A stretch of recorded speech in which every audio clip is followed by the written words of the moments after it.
Yeah, man, just make sure you have my money, but by the time And this show's we're over. live. Oh. Hey, how you doing? Sorry, I call you back. Hey, how you doing? My name is Just Jackson. I'm here with my guest host, Derek Anderson. How you doing, Derek? Good, how you doing? What's going on, sir? I'm glad that you're here. New season, new episodes, big things, new things. We're coming to you here live, MC 26. We got a good show for you today. We're starting right. We got the crew in the back. We got Big Baus. We got David, the Jets man. You know, everybody's here. We're about to start rocking. We're about to start getting on. First topic, we're doing news as we can do. Oh, yeah, first on, let me tell you about the show. This is a show that, you know, there's no scripts, no nothing. Everything's off the top of the head. We talk about news, sports, entertainment, everything that you know in the man. That's what we talk about. We give our opinions and we give facts. Some people may tell it like it might be, but here we tell it like it is, and that's exactly what we're about to do. First order of business, we have news, our news topics. A woman is too top-heavy for a DUI test. Her name was Maureen Jane Raymond from Port South Luca, Florida. She was charged with DUI after she allegedly failed the test.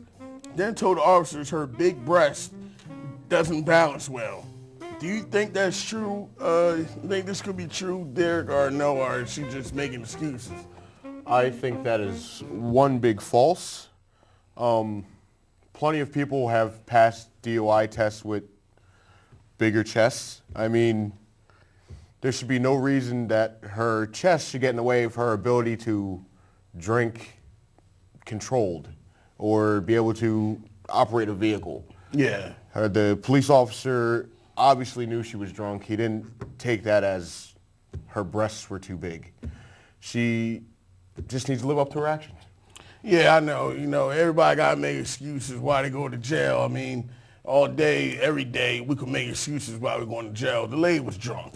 That's why she didn't pass the UI test. Just plain blank simple. Her chest don't have nothing to do with it. It's all about, you know, walking the line. I guess, you know, she was too drunk to see that. I guess that was her excuse, DA. I guess that was her excuse. And there was more than one line when she was trying to walk. There was like 6 or 7 switching in. Yeah, she couldn't know. And she talking about her chest is too top heavy. Like you said, there's other people that have all probably disabilities, one arms, one legs, and probably could walk that straight line as much as she can. All that was BS. All that was just stories to get off. And, you know, I guess that was her line, but she still got arrested. So obviously they didn't want to hear it. Even a one-legged man could walk the line. Yeah, you know, I want to know what her excuse would have been if she was drunk and hit somebody, or she was drunk and got in a car accident. I want to know where her chest got in the way of driving the car, and that's what happened. I mean, that's a lame excuse. And it's sad that she used that, but, you know, she didn't want to go to jail. What are you going to do? Yeah, you know, too much Thunderbird. Anyway, second order of business. A 12-year-old, check this out. A 12-year-old catches a thief with her hidden webcam. Hallie Pritchard set up a webcam in her bedroom to catch her sisters. Instead, she got more than she bargained for. She caught a California man was sent to jail for trying to steal jewelry from the real estate house that was on open house. The 12-year-old webcam captured him rummaging through the drawers. Was this a smart move or a dummy move there? On the jewelry guy, like on the jewelry guy. Yeah, was that smart? Or was Stealing anything is a dumb move. I mean, it's a smart move on the 12-year-old. I Yeah, mean, that was very creative for a 12-year-old girl to do. Dumb move on the jewelry guy, just for the fact that he would go to an open house to try and steal jewelry from a 12-year-old. I mean, are you gonna get? What are you gonna get? Little plastic rings out of there? I mean, you're not looking for money there, and it's just a dumb move to even rob somebody. And like I said, smart move on the 12-year-old for setting that up, having that plan in her head. You know, that's all I really got to say about it. It's funny because she tries to catch her sisters. Instead, she catches a complete stranger around her and stuff. I know she was probably sitting there laughing. Her and her friends, they were probably sitting there, yeah, look at this guy. He's in his house. He's all in my stuff. And I thought maybe she thought it was her sisters at first. It could have been him all this time. Yeah, definitely. Maybe it was him that was stealing her or going through her drawers or going to her stuff all this time. Maybe it wasn't the first time he did it. I guess he thought, open house, nobody really cares about this house. Let me go in these drawers and steal from a 12-year-old girl. But now he's going to have bigger problems than that. DA. He's going to have to. He's going to have bigger problems. Time. I mean, he's got a lot bigger problems than a 12-year-old girl's webcam. Yeah, it wasn't worth it. It wasn't worth it. But the girl, smart move, trying to catch her sisters. Instead, she catches the thief. See how God works and the way things are in this world. See, crime doesn't pay. Some crime doesn't pay. No, yeah. Next order of business, we got R. Lawrence McConey, 67 years old. He's a lawyer from Texas. Check this out. He plans to run a record of 113 marathons. 113 marathons, 67 years old. 7 marathons a week, he says. He even says he does business. He's a lawyer. He does business while running marathons. The record is 106 for a male runner, and he matched that. Do you think he has a chance, D.A.? You see all the medals. You think he has a chance, 67 years old? Well, after seeing those medals, yes and no. The man may be very, very healthy. He may be able to do it. Yes, everybody has a hope. But he's got to look at his age. He is 67 years old. No matter how healthy you are, your bones still deteriorate. You still got to look at the fact that he's getting up there, man. I mean, it's almost like a midlife crisis near the end. You know what I mean?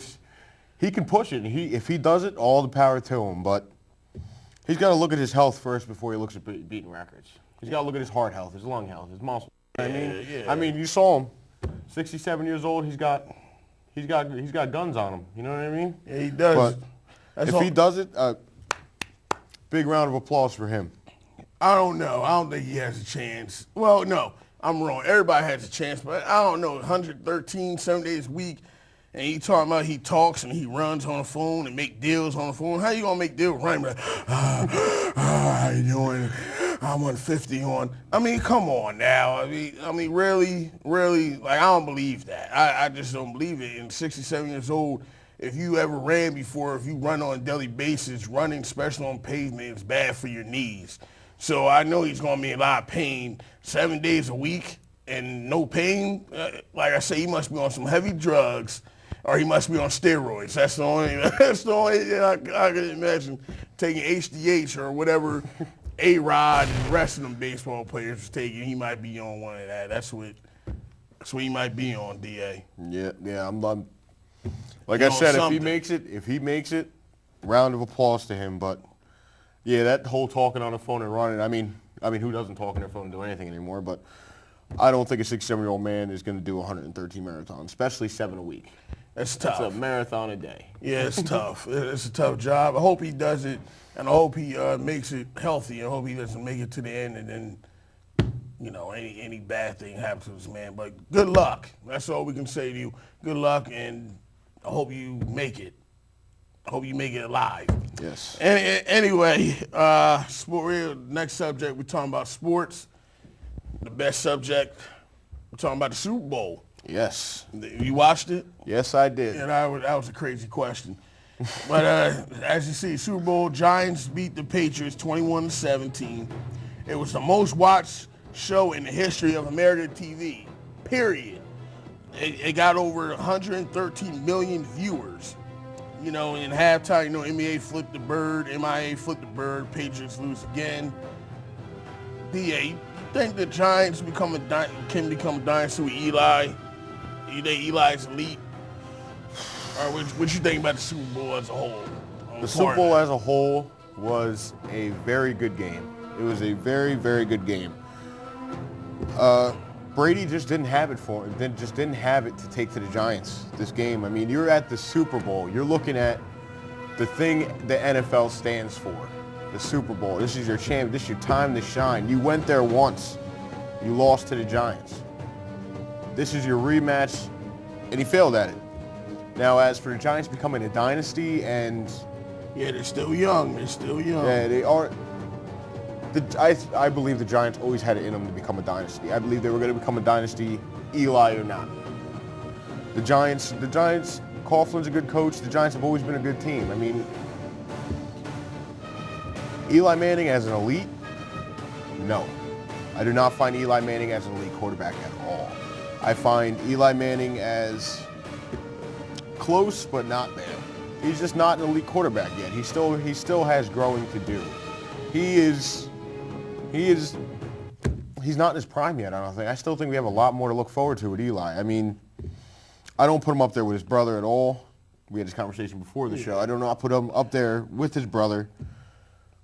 He's just not there yet. He's a lot of growing to do yet. I mean, he's still a spring chicken, you know what I mean? I don't know, because I'm a believer. Eli's an elite quarterback in this league. If he's not in the top 5, he's somewhere. He got 2 Super Bowl rings, 2 Super Bowl MVPs, Pro Bowler. Everything you can think about Eli has done, has gotten, and he did it. It was all Eli. Don't get me wrong, I like his wide receivers. I think he got the 3 best wide receivers in the league. But Eli deserves more credit than he gets. He's a tough guy. And not only that, San Francisco was banging him up. Mm-hmm. They were banging him up, and he still hung in there tough and still won the game for the Giants, man. I like Eli. Eli, you made me a believer. Eli, you're a tough dude. I think you're elite. As far as Giants go, sky's the limit. As long as they keep everybody stay healthy, I think sky's the limit. MIA, stop doing that. Stop flipping birds and stuff. I knew you had to do something. I knew somebody was going to do something. I knew one of them. I don't know if it was Nicky or Madame, but I knew somebody was going to do something. And Patriots is going back to the drawing board. And that's going to take me back to this subject we're about to talk now. League MVP. First, I got to get this off my chest today. Tom Brady should have been MVP, not Aaron Rodgers. Aaron Rodgers is overrated. Tom Brady should have been MVP. Let me read this off for you. 39 touchdowns, 12 interceptions, 105 QB rating, threw over 5,000 yards, second in total offense. He had the worst defense in the league. He had the worst defense in the Super Bowl history. He had 16 consecutive passes in the Super Bowl. He had 6 touchdown passes, the most in record in any playoff game, and he carried that team. He carried New England. How can you not give it to him? He carried that team. Their defense was terrible. Terrible. They were terrible. And I mean, he made Wes Welker, Gronkowski, Hernandez, and Deion Branch and them guys. He made them guys. Like, he didn't have no Pro Bowl wide receiver besides Wes Welker. He made Wes. And you see what Wes did to him when he needed Wes the most. He dropped the pass. And they were dropping passes on Tom Brady like people was knocking down dominoes. I mean, it was ridiculous. Even though I wanted the Giants to win, but still, Tom Brady should got MVP, Derek. I'm sorry. He's my MVP. I can't argue with you. I totally agree that Tom Brady should have had the MVP this year, and he did carry that team. He carried that team on his back. I mean, and people put, like I was saying, they put too much to a one-person game, but that bowl was a one-person game on New England's side. Yes. That was all Tom Brady. I mean, you're dropping easy passes. They were passes I could have caught. You know what I mean? Like, you just can't do that in a Super Bowl. The Super Bowl is too serious for you to be dropping passes in the middle of the field for a first down. It's not. They're taking it too lightly. They got too cocky, and it's just. And then it kills me about Aaron Rodgers. I don't mean to cut you off, but it kills me about Aaron Rodgers because if Tom Brady wasn't on New England, they'll be like the Colts. They'll be just like the Colts. Aaron Rodgers, what happens when he didn't play? His sub came in and scored, had like 6 touchdowns, 480 yards. This is the system. Aaron Rodgers' system, the receivers and the team he got around him. Tom Brady made New England. That's just the bottom line. Tom Brady should got MVP. I don't want to argue anything else. Defensive Player of the Year. We're talking about Defensive Player of the Year. Next subject, Defensive Player of the Year. Me, I'm not giving it to one person because I've seen sacks. I've seen interceptions. I got to give it to the 49ers defense. They only allowed 1 rushing touchdown during the whole season. The whole season, 1 rushing touchdown, DA. He led by Patrick Willis, Justin Smith, Carlos Rogers, and rookie sensation Aldon Smith. 49ers defense was the truth. It wasn't Alex Smith. Alex Smith was terrible. I don't care what anybody say. He's a horrible quarterback. He played 1 good game, and that was against the Saints. And I don't know how, and the only reason why he did that against the Saints, because the Saints defense was terrible. Yes. Saints defense was horrible. They shouldn't even won that game. And it wasn't for the 49ers, like everybody's, oh, Jim Harbaugh. I don't want to hear that Jim Harbaugh. It was the defense. Yes, it was. Once again, I can't disagree. The 49ers, I don't think anybody could disagree, really. The 49ers were just too good this year. Their defense was too good. Like you said, the rookie sensation Aldon Smith, he was phenomenal. He was amazing. I'm speechless. He was crazy. And 1 rushing touchdown all season. I don't know one team that's done that. Yeah. I don't know one team that's ever done that. I mean, 49ers definitely, their defense was the defense of the year, without a doubt. And that's unheard of what they did. 1 rushing touchdown. You know how hard that is? You know how hard it is to stop somebody from stopping a touchdown. Yeah, 5 yards in the red zone, 1 yard, and they stop people. Like, come on now. Like, I mean, don't get me wrong. Suggs had a good year. Jared Allen had a good year. I mean, individual stats is great. Don't get me wrong. I mean, you've seen sacks all the time. We've seen people get 16, 15, 18 sacks. And it's impressive and all. But see, the defense, San Francisco was winning. So that's the bottom line. They were winning.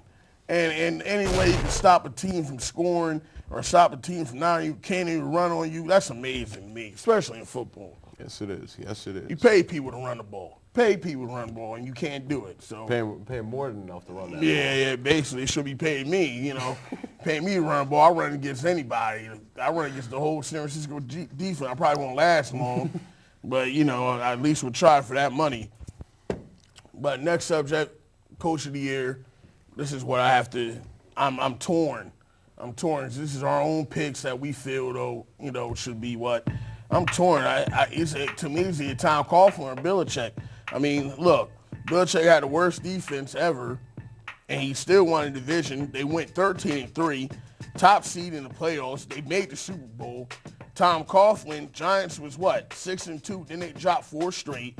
Then they were 7-7, and then all of a sudden they started playing good football. They won 6 straight games, and look at the teams that they beat. 6 straight. This is the teams that they beat.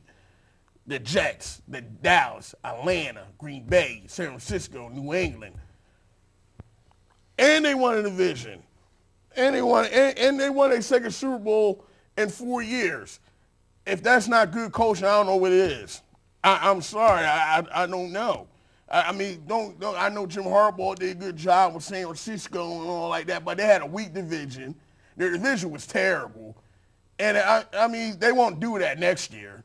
But Belichick and Tom Coughlin, they'll do it year after year after year after year. Yep. And to me, that's good coaching. We'll see what Jim Harbaugh does next year. They want to tell he should be coach here. No, I don't think so. I think it's harder to coach a team when you got to coach a team. I mean, San Francisco had the same exact team they had last year. Same exact system. All Jim Harbaugh did was do a little things a little differently. That's about it. But Belichick and Tom Coughlin, they had the coach to get their teams where they had to get at, especially when you got the worst defense in the league. I mean, that's terrible. You got the worst defense in the league, and you still went 13-3. It's impressive, D.A. That is very impressive. What I got to say is Coach of the Year in my book is Tom Coughlin. Yeah. He did amazing. Like you said, Jets, Dallas, Atlanta, Green Bay, right there. He's knocking off team. He's coaching the team to win against high-powered teams, and he's got his son-in-law on the team too. So you got to look at that. And he won the Super Bowl. I mean, he can't. He won the Super Bowl. He can't be the best team in the AFC to do it. Belichick's up close though. Huh? Belichick's not far behind. Yeah. Belichick is a close second. I wouldn't even put Jim Harbaugh on. I'm sorry. I like what he did with San Francisco, but I based on their division and what they and the team and stuff like putting together. He didn't really put together the team. The team was already there for him. All he had to do was coach it. Yep. Belichick, Tom Coughlin had to coach their way to the Super Bowl, and they got there. So, I hats off to Tom Coughlin and Belichick. You can go any way on that. Next, we have Caught Out There, Caught on Tape. This is where we talk about people and catch things on tape, and then we talk about them. Or talk good or bad about it, don't matter, but this is what we do. You got riots. Well, I wouldn't call it riot. You got people celebrating the Giants win, and the cops is coming over here throwing tear gas at innocent people. So I don't understand. Yeah, you think anything wrong with this? They happy. They celebrating. I think the cops are Eagles fans. Oh, yeah, it might be. Yeah, Or the Jets fans. Yeah, Jets, yeah. But it just seems like a bunch of people celebrating. He might have been a little unruly, but you see you see a bunch of people celebrating and cops just throwing smoke grenades at them. Yeah. It looked like Call of Duty for a minute out there. I mean, come on now. Innocent people, they're trying to have fun. Why not? Giants won the Super Bowl. It's the Super Bowl. I mean, you can't let it get too out of hand, but you got to also think. Look at him. Look. Zip ties really needed in that situation. Look, Put them in their car and send them home, man. I mean, I understand cops is ready for war. I see the outfit and all, but people just having fun. Yeah, I mean, they're in full gear. What are you gonna do? Throw a hot dog at you? You're in full gear, man. Man, them cops is ready for war. They thought it was going to be a civil war out there or something. Yeah, I guess not much happens. You gotta use gear sometime. You gotta use taxpayer money right. They thought they were the people from Wall Street. They want that another thing happen, but nah. It's all right to celebrate, but maybe to a certain extent. Yeah. That's what they're trying to say. Don't take it out of control. Yeah. Root for your team, be happy, and go home and celebrate. We're just going to throw tear gas on you, stick the dogs on you if you get out of control. Yeah. I'm sorry. Our next subject, we got Critics' Choice.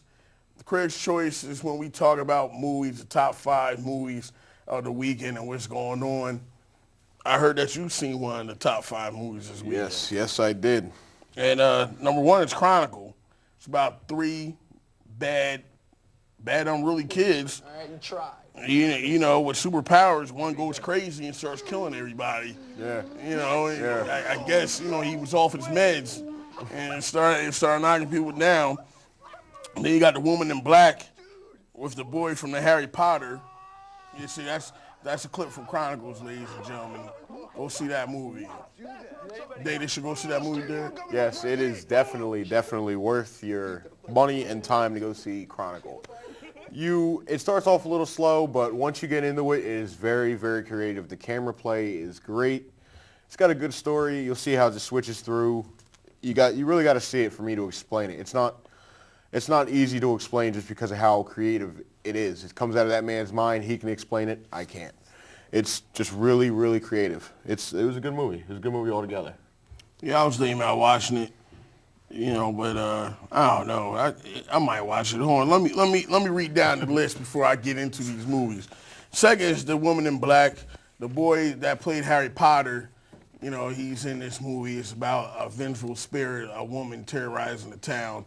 I guess, and the boy, he's a lawyer, comes to the town and sees people all freaked and spooked out about this ghost terrorizing people. I guess he does something about it, like Ichabod Crane. It's like Sleepy Hollow. Third, The Gray, which I wanted to see. I'm trying to see this movie since it came out. I don't know why, but The Gray stars Liam Neeson. He's in Alaska. He's an oil drilling team. They get in a plane crash, and they try to survive out there in the middle of nowhere, Alaska, with wolves trying to eat them and kill them all. So it seems like it was a good movie. And also, he also played an unknown in Taken. Yeah. So I like Liam Neeson. And the worst movie he ever played in was Darkman. That was a terrible movie. Darkman was terrible. It was good when it came out. But when I watched it again, the DA, recently, I threw up. I really did. It was a terrible movie. 4, we got Big Miracle. And it's about a kid trying to save a family of great whales, trapped and wrapped in ice in the Arctic. I would not go see this movie. It would be a miracle if I paid to go see this movie. That's the only big miracle. And it also would be a miracle if I did go in the movie and sat in the whole entire movie. That would have been a big miracle. And another miracle would have been if I don't sleep during it. I probably just sleep. I wouldn't even go see this movie, Big Miracle. I understand it's a kid movie, DA. And kids, somewhat. Some kids wouldn't even want to watch this. Come on, Big Miracle, come on. You out here trying to save whales. You need to save these families out here that's poor and starving and on the streets. They out here worried about some whales. Building the highway for the whales. Yeah, come on now. Man, you up here, this country's in uproar. You out here trying to save the whales. Man, they need to save us. Yes, yes, they do. That's a big miracle. We need some holes in the ice to breathe. This deficit, say this deficit would be a big miracle. And number 5 is the Underworld. It's part 4 to the series. I like Underworld. I think they should stop making it, though. It's the awakening. It's about werewolves and vampires, and now instead of fighting each other, they're fighting the human race. And a lot of action in it, a lot of violence. Sounds like my kind of movie. I have 2 things. Yes, talk to me. Yeah, and that's talk to me about these movies. The Woman in Black I'm not looking forward to because I think it's going to be a Harry Potter version of Darkness Falls. The Grey, I'm kind of getting tired of seeing Liam Neeson. I don't know why. It's just every movie he's in is just the same pretty much, just in a different area, different background. Big Miracle, like you said, it'd be even a bigger miracle if I went to go see it. And Underworld Awakening, I think is going to be a good movie, but people are so wrapped up in movies like Twilight that they don't give other vampire movies a chance. Mm-hmm. You know what I mean? So they don't think before they go see it like, oh, vampires, oh, Edward Cullen. You know, I'm not gonna go see it. You know what I mean? They're gonna dig it's romance. Yeah, people need to check it out. Give it a chance. Give it a chance. Don't think it's your Twilight story until you actually see it. It's a really good series. But what Twilight? No, not Twilight. All right. Underworld's a good series, not Twilight. That's a sin in my house. I can't watch Twilight. I know there's a lot of Twilight fans out there. It's just not my cup of tea. I don't think fans is the word for it. Huh? I don't think fans is the word for it. A cult? Yeah, or like a Twilight cult. Or like a clan? Kind of like a Fantasia thing going on there. We're like a clan. I don't know. But some of these movies, like I said, The Grey, Underworld, Big Miracle, go out here and see a movie. Well, actually, or either that or just wait for the summer and wait till the real movies come out. You got Redbox and Netflix now, so you ain't got to worry about it. Yeah, that's another thing. So, I don't know, go out to the movie, see, and whatever floats your boat, that's what I'm saying. But you got our take on these movies. Last but not least, this is where I go off, or I tell it like it is, or I just give you my opinion. And that's how it is. We call this the Red, a.k.a. Straight from the Heart, because it's straight from my heart. I just want to say to start off first, rest in peace, Don Cornelius. He was the host of Soul Train. He was the host for many years. And sad that he came to his death. But Cornelius, he's a classic. He's a pioneer. He's a good guy. It's a shame how it all went down, but he'll be missed. You know, peace, love, and soul, and stuff like that. He put a lot of people on, a lot of people performing on Soul Train, if you're not familiar with it. You can see right there, but Don always had a stiff neck, as you can see right there. He always had a stiff neck. But Don was the man, and he'll be sadly missed. Yep. He'll be sadly missed. Next order of business on my rant, Matthew Stafford should have made a Pro Bowl. Matthew Stafford, Detroit Lions quarterback, should have made a Pro Bowl. I don't care what anybody say. This is personal. He should have made the Pro Bowl. 41 touchdowns, 16 interceptions, and he threw over 5,000 yards. He should have made it, and they took Detroit to the playoffs, and we haven't been there in the last 10 years. He should have got some recognition. He should have made it. He should have made it over Cam Newton. Cam Newton should have even made it to the Pro Bowl. Nope. Should have even made it. 21 touchdowns, 17 interceptions. He should have even made it. I like Cam and all, and he's good. But he didn't have a better season than Matthew Stafford. But, you know, everybody, it's the fans. Everybody want to go see, you know, the fans and all like that. But Matthew Stafford, you got a raw deal, Matt. You got a raw deal. You should have been there. And you was healthy all 16 games for the first time in your career. Should have been there. He earned that, DA. He earned that. And last but not least, I really don't talk about politics, but I have to. I got to go there for this. I have to go there because, you know, DA, I'm a voter. I do vote.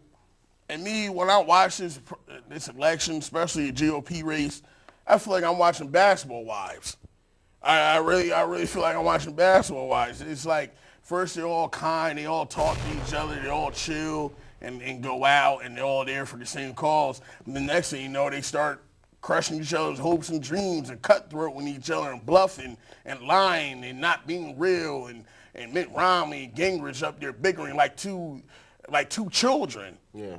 Two children. It's bigger things going on, and you up here worried about Mick Romney's bank accounts and Newt Gingrich, is he credible or not? I don't want to hear that. I want to know how you're going to put jobs in America. I want to know what you're going to do about the education system. I want to know real issues and real topics. I don't want to watch none of these guys, man, up there bickering and crying and cutthroating each other. If they doing this to each other, what makes you think they're going to do to this country? If they can't even get along with each other and they cutthroating each other, what makes you think they're going to do to the country once they get in office? Like literally. And people still going to go vote for them, too. Yep. Yes, Still going to go vote. I wouldn't vote for none of them guys. I wouldn't. And that's why Obama don't care. Obama, because you know he's going to win. Obama don't care. Obama smiling, having teams come to the White House, partying, eating, dancing, drinking, having a good time. Obama ain't thinking about them guys, man, because they can't even get along with each other. And last but not least, you know, I have to say something. It's called the United States of America. What does it say? United we stand, divided we fall. And this country is so divided right now, that's why we're falling. And it says it right there in black and white. United we stand, divided we fall. And until everybody come together and stop bickering, crying, and pointing fingers at people, everybody need to get off their butts and go out here and do what they got to do to survive and make America great again instead of crying and thinking people going to bail you out and all this other stuff, man. That's not how the way the world works. But, you know, that it is what it is, D. It is what it is. Yes, it is. Nothing you can do about it. Is there anything you had to say or any shout-outs or anything before we end this? Just about what you're saying about the political race, I'm totally with you on the basketball wives. It's almost like an episode of Jersey Shore every time I'm watching the race. And like you said, united we stand, divided we fall. It's more like divided we have already fallen so much. I mean, we can't even see the edge anymore. You know what I mean? There's one saying I keep in mind is that when the power of love overcomes the love of power, the world will know peace. Yeah. Said by Jimi Hendrix. And our country needs to start realizing that. Yeah, we're too into the money and too into the power. We just need to unite and come back together as a country like it used to be. Instead of being these 50 states of war, we just need to come back into this country. 4 different political parties, Tea Party, Republicans. There, there's so many different parties out here, so many different people. Like it's getting ridiculous. It seems to me it's more of entertainment than it is real issues and what's going on. Yep. You got super PACs out here. There's a lot of things going on, a lot of things that's not right. We need to get it together, though. I tell you that much. We need to get it together. It's almost scripted. Yeah, it probably is. It probably is. It's probably already planned out. It's like a movie. It's probably already planned out. It's the best reality show right now to me. I'd rather watch that than watch any of these reality shows.